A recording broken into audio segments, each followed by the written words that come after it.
কেমন আছো প্রিয় বন্ধুরা? আশা করি ভালো আছো। আমিও মোটামুটি ভালো আছি। অনেক দিন পর বড় একটি ভিডিও নিয়ে তোমাদের সামনে হাজির হলাম।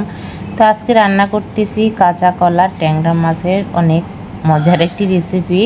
তো এইভাবে কাঁচা কলা ট্যাংরা মাছ বা যে কোনো বড় মাছ দিয়ে রান্না করলে অনেক বেশি মজা হয়। প্রথমে আমি ট্যাংরা মাছগুলো একটু লবণ হলুদ দিয়ে মেখে নিলাম। মেখে নিয়ে এখন কড়াইতে সরিষার তেল দিয়ে মাছগুলো একে একে সব দিয়ে দিব। প্রথমে ভেবেছিলাম অল্প কয়েকটা দেব, পরে সবগুলোই দিয়ে দিলাম। যেহেতু আমি রান্নাটা করতেছি তাড়াহুড়ো করে, অনেকটাই দেরি হয়ে গেছে আজকে রান্না করতে আসতে। আর এদিকে দেখো সরিষার তেলের অবস্থা, ভালো করে যদি না গরম হয় তেল তাহলে এমনই হয়। এদিকে আবার জাম্বুরা খেতে বসে পড়লাম। জাম্বুরাগুলো অনেক টেস্টি ছিল।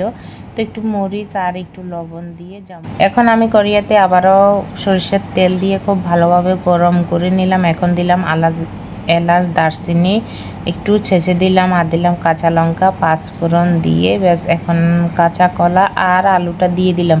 কাঁচা কলা যদি একটু লবণ আর একটু হলুদ মেখে ধুয়ে নেওয়া যায় তাহলে কাঁচা কলার কালারটা আর কালো হয় না, অনেক দেখতে সুন্দর হয়। আজকে আমি রান্নাটা করতেছি একদমই কাঁচা লঙ্কা দিয়ে, গুঁড়ো লঙ্কা ব্যবহার করব না।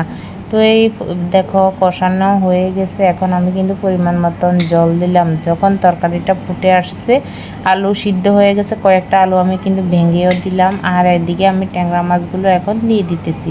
ট্যাংরা মাছ পুরোপুরি ভাজি তোমাদের সঙ্গে শেয়ার করলাম না, কারণ আমি রান্নাটা বসিয়ে অন্য একটা কাজে ব্যস্ত ছিলাম।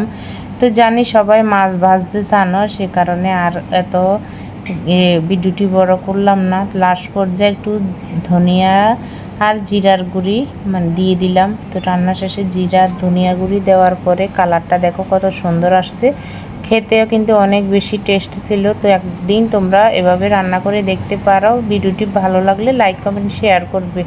বাই।